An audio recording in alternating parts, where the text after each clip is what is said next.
Hi, my name is Patricia Kathleen, and this podcast series will contain interviews I conduct with women, female-identified, and non-binary individuals regarding their professional stories and personal narrative as it relates to their perspective.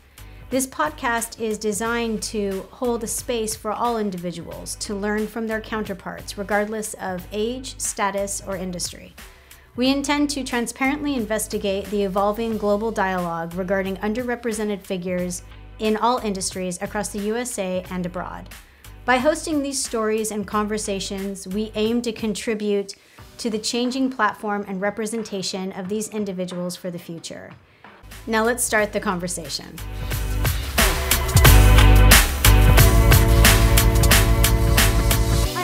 And welcome back. This is your host, Patricia, and today I am sitting down with Dr. Mindy Pelz. Dr. Mindy Pelz is over the Reset experience and has a clinic in San Jose, California. Welcome, Dr. Mindy. Yeah, thank you. Thank you for having me. Absolutely. So really quickly for everyone listening, I'm going to read a bio on Dr. Mindy, but first I'm going to do a roadmap of today's podcast. So those of you listening or watching on the vodcast, you guys can refer back to it or skip ahead as your needs may determine. So the first thing we're going to do is cover the academic background and brief professional life following academia for Dr. Mindy. And then we'll launch straight into Dr. Mindy's books, The Reset Factor and Reset Factor Kitchen. Then we'll climb through Dr. Mindy's clinic, her physical office and services, and then we will get into her online community, which kind of runs in tandem and all throughout I know her clinic as well. Then we'll get into the goals that Dr. Mindy has for both herself and her business over the next 3 years. And we will end up everything with advice that Dr. Mindy has for those who are looking to kind of contact her for her knowledge or get involved, and also those who are looking at maybe mirroring some of what she's done with her career thus far. So a quick bio on Dr. Mindy before I start peppering her with questions. Dr. Mindy Pelz, DC, is crazy passionate about helping families stay healthy. For the past 22 years, she has been in the health trenches with busy, overscheduled families. She has built one of the largest holistic health clinics in Silicon Valley, with patients coming to her from all over the world for her customized ketobiotic, fasting, detox, and nutritional approaches. Her focus is to give families simple, science-based, effective health tools that have all members of the family thriving. Her best-selling book, The Reset Factor, was released in 2015, giving people all over the world access to a clear step-by-step path to creating a healthy, vibrant, energy-filled life free from disease and suffering. The launch of her book ignited a Resetar tribe, an online group of like-minded people, all supporting each other, exchanging healthy ideas, and cheering each other on to better health. Once a month, Dr. Mindy leads her Resetar tribe through a free fast training week where all community members practice different styles of fasting together. Currently, Dr. Mindy's passion is educating women on how to do keto, fasting, and diet variation to impact their hormonal health. You can find much of her information laid out in a very simple and easy to approach motivating manner on her YouTube channel, which you can locate the YouTube channel by searching Dr. Mindy Pelz, P-E-L-Z, on YouTube. So Dr. Mindy, before we get into some of the more philosophical structure of your company, which I hope we get to today, will you walk us through your academic background and professional life following that? Yeah, so my background is I was a collegiate tennis player. So I was immersed in the sports world. And I actually went to undergraduate school thinking I was going to be like a journalist or something along those lines. And in the process of being in school, being a competitive athlete, I started to get some really big health challenges. And so it quickly changed my focus from journalism into studying the human body. In fact, I remember the first day I sat in an anatomy class, I was like, oh my God, I have to understand this more. And here I am, 30 years later, obsessed with the human body. Yeah. But it led me into understanding exercise physiology was what my studies were. And when I came out of school, I basically said, okay, what am I going to do with that? And I started doing personal training. And I found pretty quickly with personal training, it just wasn't rewarding. It wasn't where I didn't feel fulfilled. I actually worked in a clinic on Rodeo Drive in Beverly Hills. And I was helping women lose weight. And literally as we were training them, they were discussing the fundraisers they were going to, and they would come and train with us, and then they would go shopping afterwards. And it was like, and they were obsessed on fitting into their skinny jeans. And I'm like, oh, this is not fulfilling. I love health. I love the human body, but I want to do more. And so I had been under chiropractic care my whole life. And I meandered one day into my chiropractor's office, and he had a new young grad in there. And the guy looked at me and he said, "Why aren't you a chiropractor? You should go. You've been under Dr. Aker's care since you were 5. Why aren't you a chiropractor?" And we've all had those moments where somebody says something to you and it hits you like a ton of bricks. And you're like, oh my God, why am I not doing that? Yeah. So that launched me to chiropractic school. I just couldn't get enough information there. I have an obsession with the ability of the body to heal itself. We live in a miracle. There's so much our human body can do. And so that really launched my career into the whole wellness world. So where did you go to school? Did you immediately kind of have an aha moment and then start your certification and doctor training? How did that all work? Yeah, my undergraduate work was at University of Kansas, and I grew up in LA. So I could not, after 4 years in Kansas, I was pretty darn excited to go back to LA. Yeah. Big cultural difference. Not that there's anything wrong with Kansas. I just was ready to go back to the big city. And when I was about 2 years after I was at Kansas, I came up here to the Bay Area to go to Palmer College of Chiropractic West. So that was where I studied. And then from there, my educational background from there, I have multiple seminars. Again, like I said, from there, I've just had this unquenchable thirst for understanding the human body. Yeah, and I see that you've gone through and doing some research. I see that you've kind of had an interest in pediatrics as well, like starting for not just the human experience, but the lifespan experience, if you will, and treating in health in views of a lifespan, which I think is interesting. Did you immediately launch your clinic when you came out of schooling, or did you wait and practice out and about? Yeah, so this is an interesting story as well. When I graduated, and like many professional programs, just because you get the doctorate degree or you get the master's or you get the PhD or MD, whatever it is, doesn't mean that you're going to succeed in business. And so when I graduated, I really believe in mentorship. And I was looking for a mentor, and I was looking for a female mentor. And in those years, chiropractic was a very male-dominated profession. Mm-hmm. And so a friend of mine said, "Hey, you should go check out my chiropractor. I think she's looking to sell her practice." And so I went in there and I basically said, "I want to learn from a woman. You have an amazing practice here. I will do anything you ask me to do." And I worked free for her for a year, 40 hours a week, totally free for a year. Lucky her. Yeah, lucky her is right. But it actually ended up being lucky me, because she turned around, sold the clinic to me. She actually had, this part of the story is really interesting. She had a goal that on her 40th birthday, she wanted to retire. And so she got so burnt out, she didn't really want to do the chiropractic part anymore. So I was adjusting people and she was running the front desk. Excellent. And on my 40th birthday, my license came in the mail, and she grabbed her keys and walked out the door. It was like, this is my 40th birthday. I was retiring this day. Your license came this way. And within 2 weeks later, she sold the business to me. And she was such an amazing person that she had me pay this business off in 2 to 3 years. And I paid it off. Well, the goal was to pay it off in 3 years. I paid it off in 2.5 years.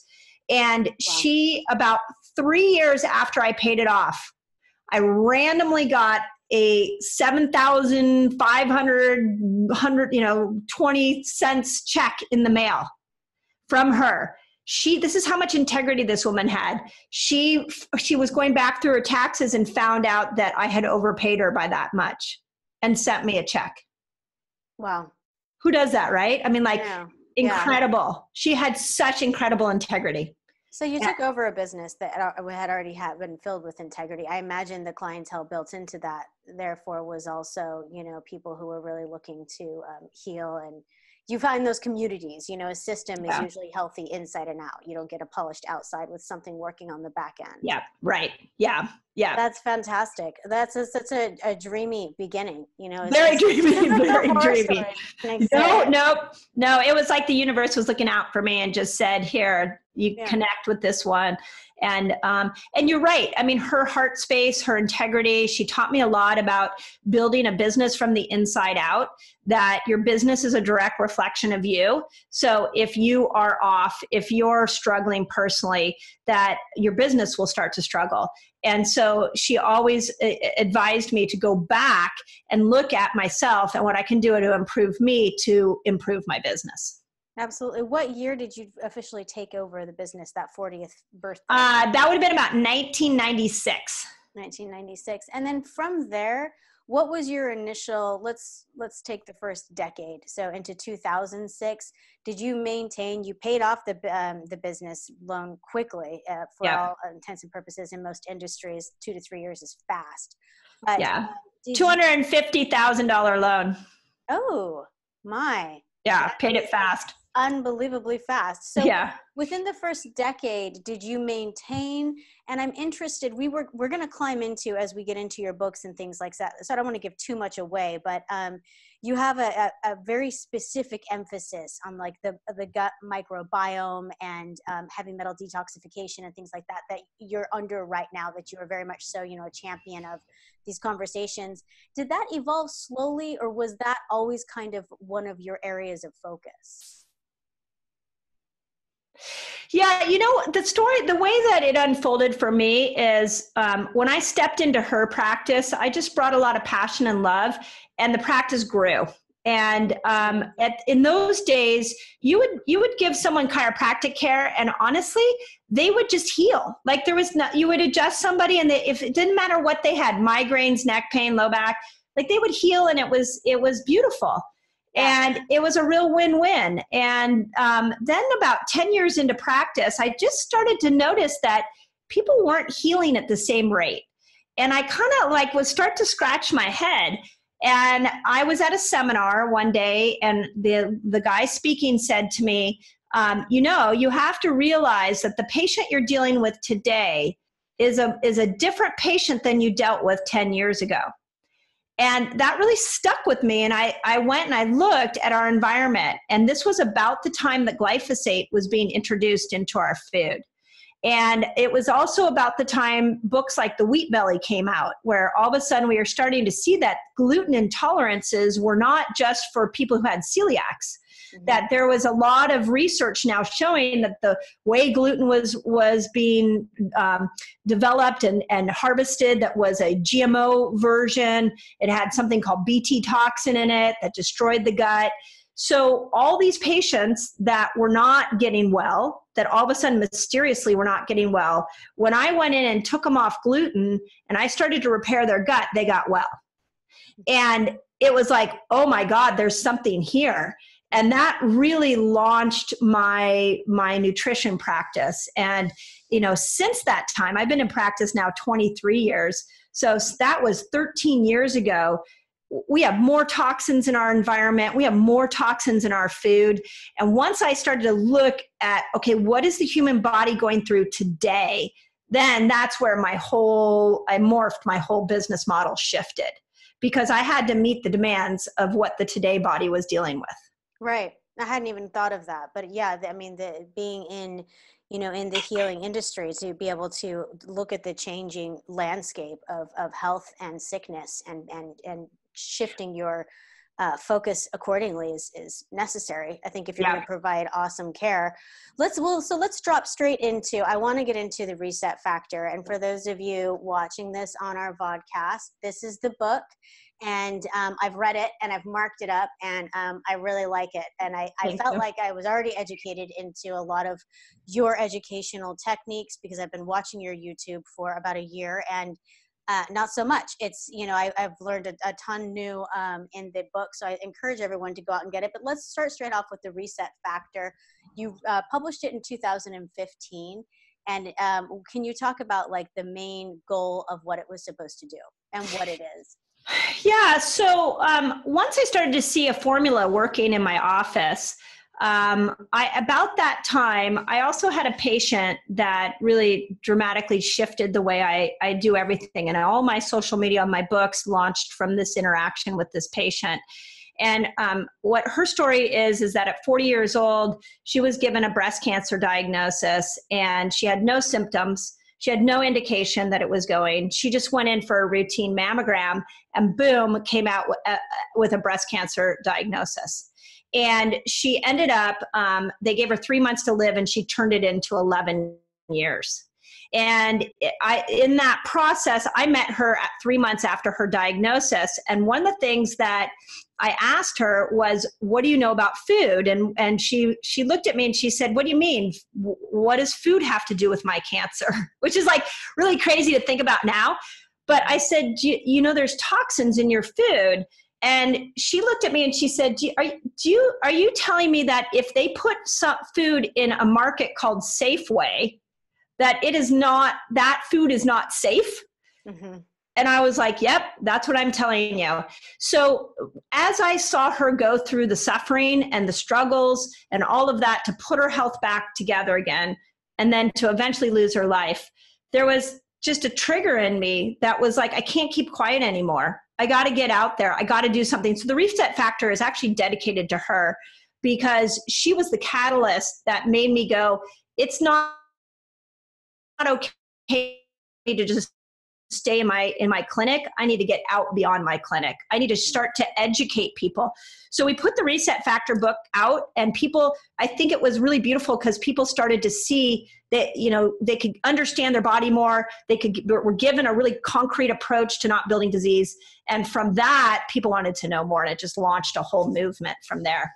Yeah. And it gets into, it's interesting because I think that it's a tenuous line for education. You've got everyone on different levels with what they've played around with, what they've read, who they've read it from, from the kind of esoteric scientific studies that are coming out of the universities into these tangible, blatant lies on social media, and then, the truth all in between. And so, and the application of the truth. And I think that the Reset Factor does a really good job of backing it up, citing the studies, but not kind of losing the audience, or at least my naive, mind into some of that. And so I really appreciate that. And I like how it comes full circle. You get into every specific organ without taking me through an anatomy lesson, which is nice, but still educating. Yeah. So I appreciate that. So after you set the Reset Factor, you have the Reset Factor Kitchen, and this is a cookbook? Yeah. So from that, people said we need more recipes. And, I'm willing to stand up and be an expert in the things I feel like I'm an expert in, and pass over the things I'm not an expert in into other people. And so I had a friend who was a chef, and she, at the same time as the Reset Factor came out, had just gotten a diagnosis with her daughter of type 1 diabetes.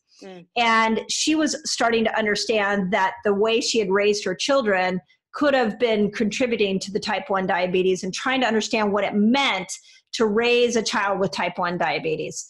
So she peppered my brain constantly about it. And eventually we just came together, and I said, why don't we, and it was really cool because I said, why don't we take your culinary specialty and let's make some recipes, and let's test it on your daughter's blood sugar. We could actually see what was happening with her blood sugar. So all those recipes in there were tested on a Dexcom so we could see what happened with blood sugar. That's exciting. Yeah, I look forward to picking it up. So it's a bunch of recipes and kind of explanation behind it around what's happening with blood sugar. Yeah. That's really, Yeah. it sounds like a companion guide that was necessary from the research. Exactly. And now I need to write another book so I can put some keto and fasting and where we've evolved beyond that. That's on my 2020 list. Yeah, absolutely. Well, and that gets into our goals, which we're going to get into next. But first, I want to talk about, I kind of want to delineate, not to completely separate, but you have a clinic in Silicon Valley, and I want to just get into, we talked about it was developed in 1996 or thereabouts, and where it was launched. You took it over from that wonderful original founder. And I'm wondering, when you see clients now, do they integrate straight into, because you have this online presence now in this Resetar tribe, I think that they're called. But when people come to your clinic, you have a lot of different tools and diagnostic things that you get into in some of your YouTube, tutorials about, or your YouTube posts about those types of things. But do you still have walk-in traffic? Can people still find you in Northern California? Can you kind of explain some of that? Yeah, so I basically have two separate practices now. I have what I call my brick and mortar, which is my in-office practice, and that has morphed and changed quite a bit. In fact, we're about to move to a bigger location, and I'm bringing in some biohacking tools like hyperbaric oxygen and Juve lights, and we can talk about that in a moment. And then I have a whole virtual practice where I coach people around the world one-on-one. I have my Reset Academy where people who watch my videos and they want to have a smaller, more intimate environment. In fact, I just had a Reset Academy call prior to this. They hop on and we can talk about different things around their health that they want. I have videos I've done over there. So I really have like two separate businesses. To answer your question about the brick and mortar, I'm referral only. People find me from YouTube. They find me by word of mouth. So when they come in, the question, there's like a little bit of a triage of like, what are you looking for? What are we trying to do with your health? And based off of what their desires are, we can point them in the direction. Like I had a woman last week that came in and it was like, she had a definite chiropractic issue that we're going to work on, and hormones. So, okay, now let's dive into what that looks like to balance those hormones. Right. So it's kind of individualized.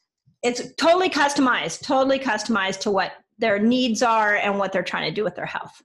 I wonder, because you do have such an online following, I myself am in San Diego, and when I started learning about you was actually overseas, but I'm wondering, is it possible for someone to become a client of yours online and then have you communicate with someone who is, in their region, like to work in tandem? Absolutely. I mean, my big mission is that the body heals itself. So if you're in a health crisis and you're not healing, we've got to identify what's interfering with that healing. So sometimes we can identify that over a Zoom call like this. Sometimes we can identify that with you in my clinic. Sometimes we need to just sit down, have a consultation, and then get you to somebody else that's local to you. So I'm of an abundance mindset. I'm of let's all, if I've got good people I can send people to, I'm super happy to do that. So relocating with your new office, you mentioned a couple of new tools and equipment pieces that you guys are looking at getting into. Can you elaborate a little bit on that? Yeah, so there, I don't know if you know much about the biohacking world, but there's a whole terminology called biohacking, and it basically is the idea that we can hack into the intelligence of our body. Fasting is actually the ultimate biohack. When you take food away, your body knows what to do, and it starts to go into this accelerated healing place. Well, we've now come up with some biohacking tools like hyperbaric oxygen chambers. What those are where you would drive oxygen, you lay in a chamber and it compresses oxygen and drives it into the cells so that the cells can start to reoxygenate themselves. Right now, as we're breathing in oxygen, it doesn't necessarily, we're at max saturation of our cells. But when you compress oxygen, you can get more oxygen into the cells. So this is really helpful for concussions, dementia, Alzheimer's. It's helpful for people really stressed out that have very low heart rate variabilities. So, a lot of my clientele are people who are wanting to slow the aging process down, or kids that have anxiety, kids that have concussions. I've got that Silicon Valley family where we're working with all members. So we've got that. We've got Juve Light. Do you know anything about the Juve Light? I don't think so. Yeah, so the Juve Light is red light therapy. So I'm finding a lot of people right now are just not getting out into the sun, which is such a simple thing to go do. But they're inside working all the time. And then when they're inside, they're getting exposed to fluorescent lighting.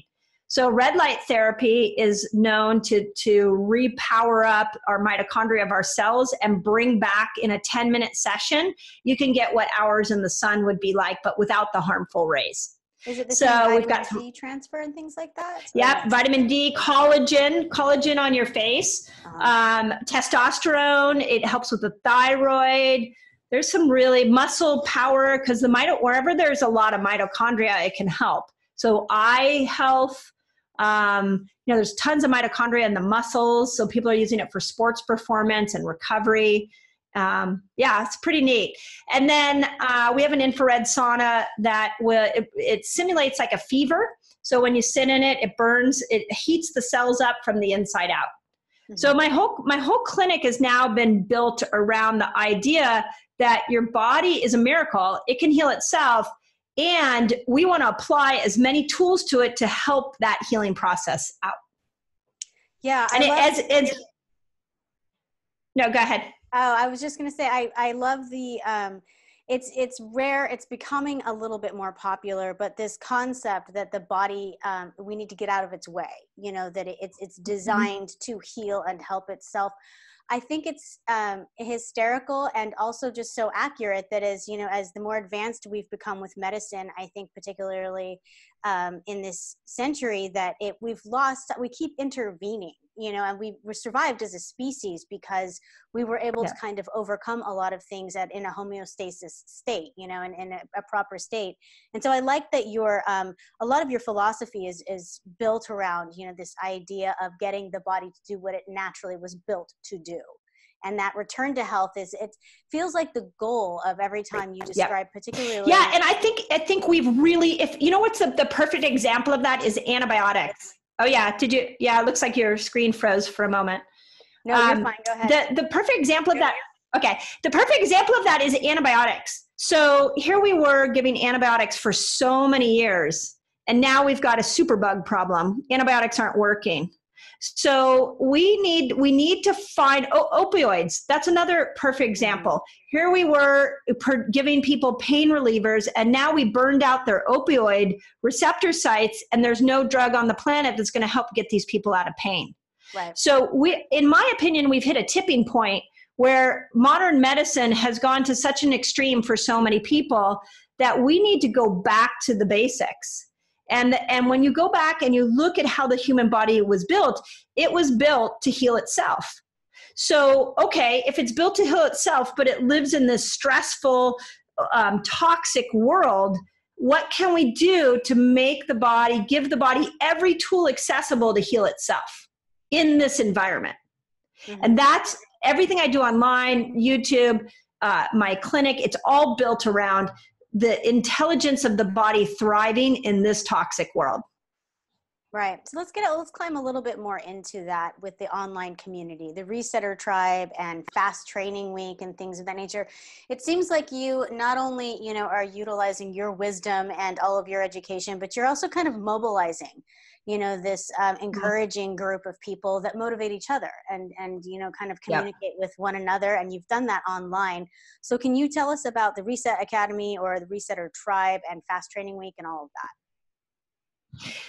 Yeah. So again, everything started out as people coming to me and going, can we do this? So my Resetar group was originally a place to put people after they read my book. And it was like, let's just have these conversations, because we got a lot of emails when the book came out. We had a lot of people reaching out to us. So I was like, okay, well, let's create a Facebook group. We'll call them the Resetters. I love the idea that you can reset your health. I think it's such a powerful thought. And that was where the Resetters started. Well, I then started to study fasting. And as I got into fasting, I was sharing the results that my patients were getting. And the resetters started asking me, hey, well, can you do some group fasts here in the group? And from that, it became, could you do a fast every month here in the group? And then from there, once I went to YouTube and started educating people about fasting isn't as simple as just taking food away. When I started educating people about fasting, then all the people from YouTube came over. And, before we know it, we've got 23,000 in there now. And we all fast together once a month. But I use it as a way to give people community support. I use it as a way for people to practice their fasting muscle. And it really is a way for me to educate people so that we can empower them to take care of themselves. Mm-hmm. So that is another major message, is that you can be your best doctor. The best doctor on the planet may be you. And we have to stop giving our power away. And so the only way to get our power back is to start to understand some of these principles like fasting. And that's where the Resetar, and from that, the Resetar tribe, we were at like 3,000 a year ago, and we're now at 23,000. It's just exploded in the last year.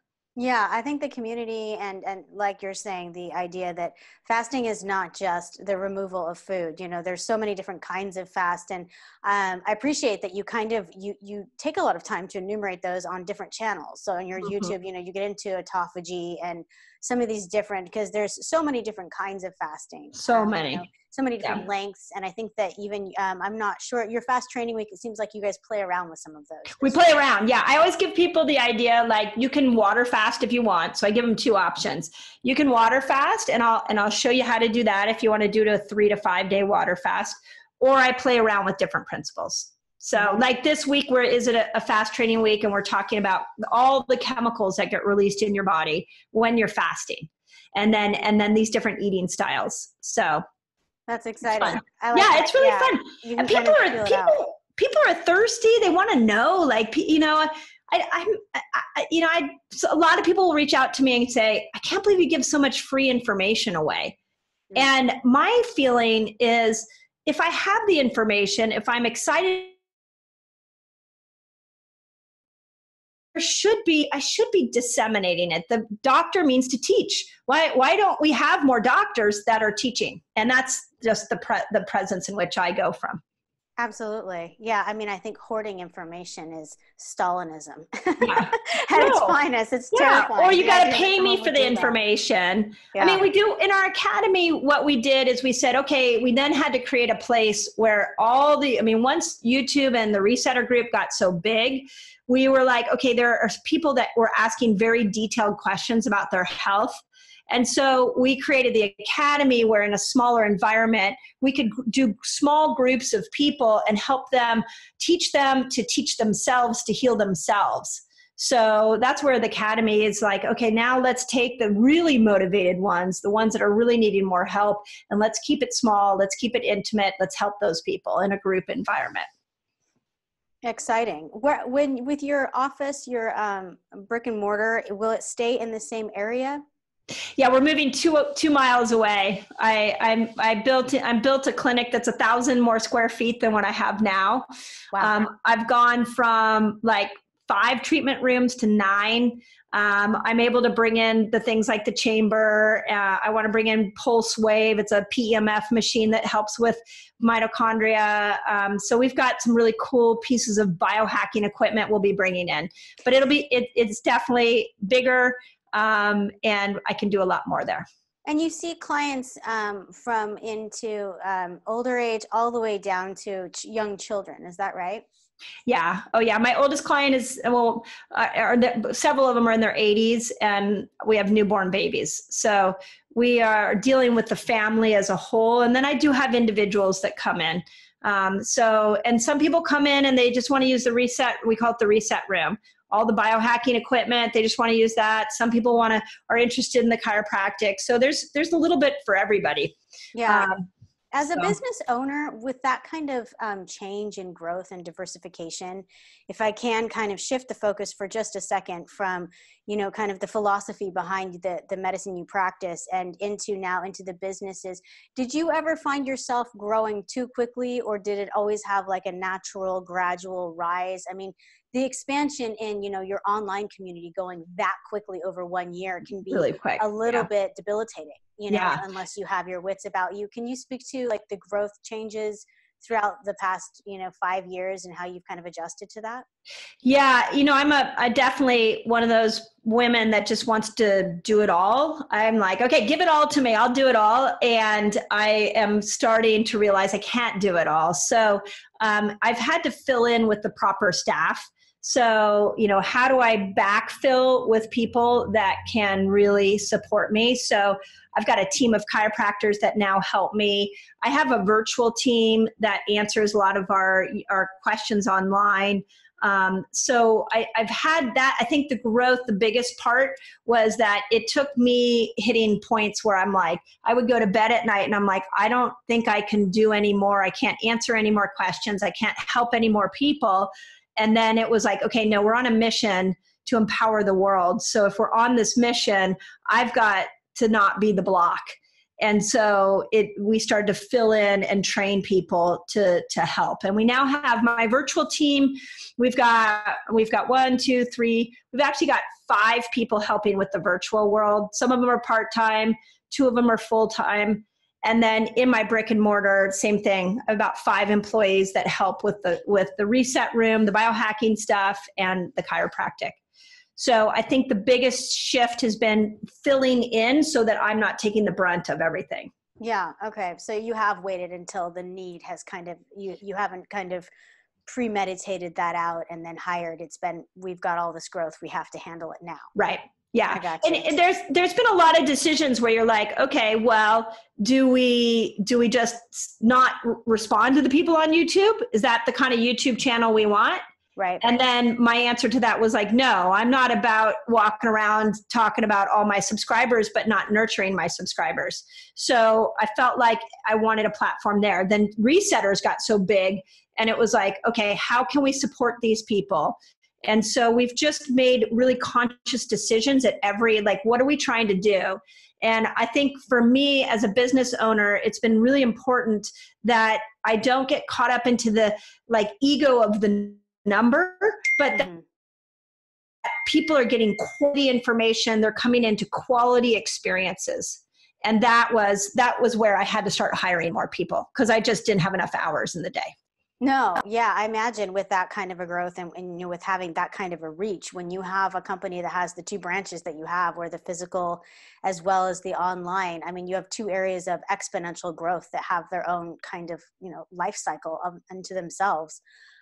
So looking forward now, knowing what you've known and with the expansion on the horizon, this is an exciting time. And it's always fun to ask people who are in the middle of a transition, what are your goals personally and business-wise for the next 3 years for both areas, both the brick and mortar and the online Resetar? Yeah. So the goals are big. I look at where I get the most joy. And where I get the most joy is in educating people. So we're working in both the virtual and in my brick and mortar to get me onto bigger platforms. How can I get on? I love speaking. So how can I get onto some bigger stages? I love doing all my YouTube videos. They take hours to research those videos and bring in the current science and the best science. So we're working to free me up to be able to grow that station even bigger. I'd like to get it to 1 million subscribers. We were about to hit 100,000. The goal would be to get it to 1 million. I want to get on bigger stages. I just found out that I've been invited to go speak at the biggest chiropractic conference. It's called CalJam, and there's 3,000 people there, and I'm going to go talk about heavy metal detox. So that will be the biggest stage I've been on. So I love speaking. I've been asked by corporations here in Silicon Valley. Bank of America has asked me, wants to fly me to New York to talk to their employees. So I feel like where I excel is really in educating people. So the goals are all around how do we reach more people? How do we get me on more platforms? Then my clinic, my brick and mortar, I really want to create a center where people can finally get answers. So whether you're going to fly in and hang out with us for a week and use all my biohacking equipment, or, and here in Silicon Valley, the families are suffering. We have anxiety at the highest level it's ever been at in our teen environment. Kids are getting concussions left and right and given no answers. We've got the amount of pressure on these kids is enormous. So I want to create an environment where we can help the health of our youth, where we can help women that are going through perimenopause and menopause, and they're only being told they need to get on hormone replacement. There's people suffering, and the goal of my clinic is to be able to help that suffering. So that's kind of the vision of what we're trying to create. Yeah. My Academy members, we have 300 members in there now. I'd like to get it to 1,000, and then I'd cap it at that. So, those are kind of the big dreams of what we're trying to create. I also, and this would be an interesting business discussion, I have an amazing team of people. And I really want to create a work environment where they can create their own hours and they can create their own income. So, and they can do that by serving our mission and by building the brand. So I'm doing this with a few employees right now where I'd love to shy away from here's your vacation time, and that it's more like, if you want to go on a vacation with your kids, you can, and this is what the business is going to need to support that, so that I have people that are involved in growing, but they also see that they have freedom. So I've been working on that business model as well. Yeah, I think that's an exciting, it's a great, you have a great example of something to do that in, to kind of remove the me versus you mentality of employer and employee and kind of make it a collective family environment where it's all about the growth of the business.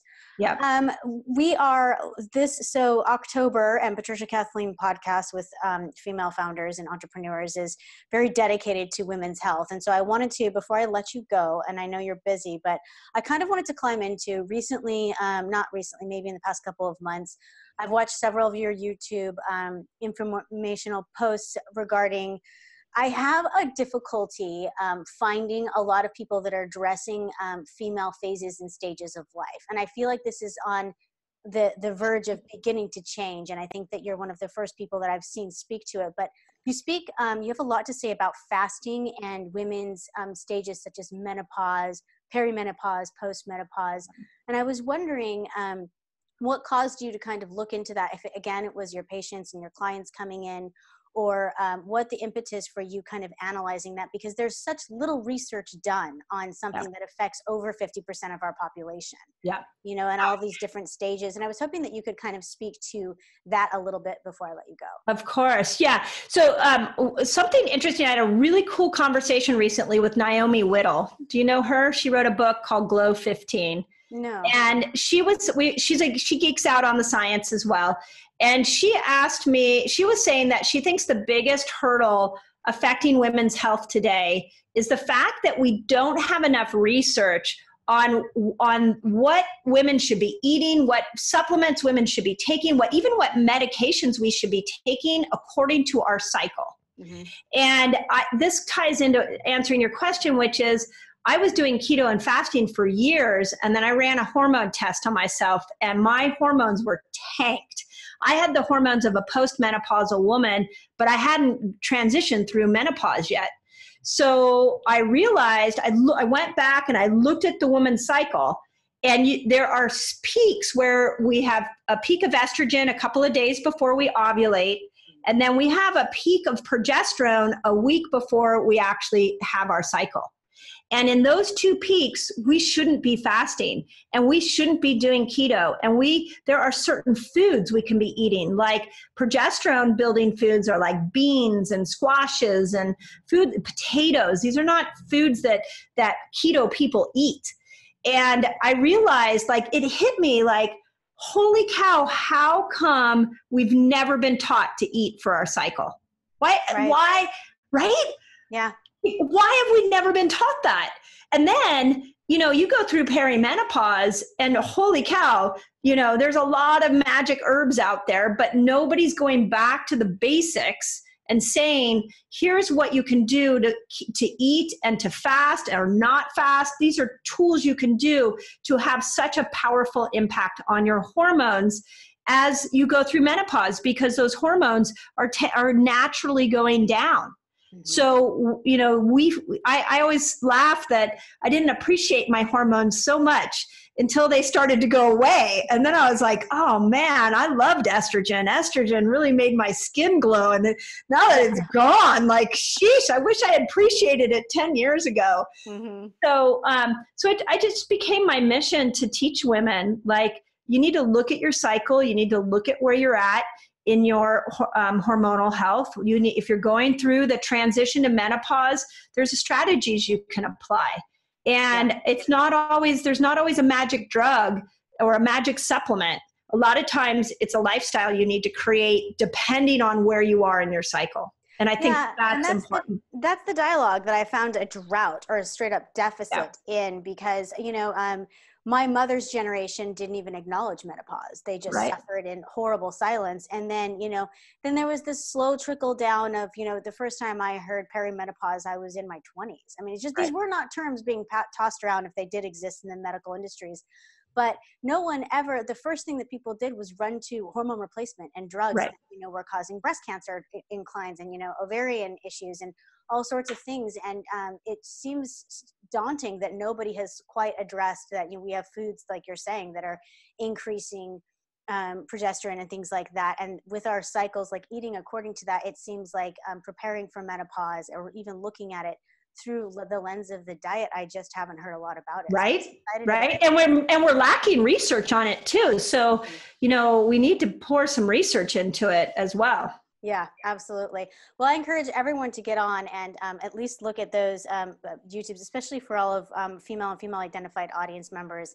It was eye-opening, and it was one of the first times that I felt like someone was actually speaking to, some of these medical areas in a way that was anything other than like drug related. Right. So I want to wrap up today. I know you have to go, but I wanted to wrap up with, I'm wondering if a young woman or a female identified non-binary individual came up to you and said, listen, I just got done with, getting my DC, and I'm looking at taking over a practice, and I'm thinking about starting some online thing as well. What would be your top 3 pieces of advice that you would give them right now? That's good. The first thing I think that's figure out what you're passionate about, because you pick your passion and then scream that passion from the rooftops. People, like when I go on a video, people don't want to watch boring people. They don't want to watch people that are kind of interested. They want to watch people that are very passionate about something. And we all have something that we're passionate about. So I find in the holistic world, we have so many tools to help so many things that we don't niche ourselves. We really keep like, well, I can help that, I can help that, I can help that.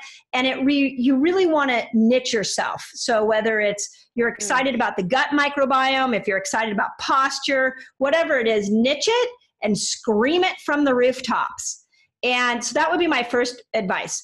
The second thing is, and I don't know, I'm sure you've experienced this, there has never been a better time to be a female entrepreneur or an entrepreneur in general. Social media is so easy for us to get our message out there. But what you have to do if you want to succeed in the social media game is that you've got to be consistent with it. And so if you're consistent and you're bringing good quality, you can never think about what's in it for you. You always have to think about it, what's in it for other people. How can I empower? How can I educate? And if you're fired up about a topic, you go to social media with that heart space, the people will find you.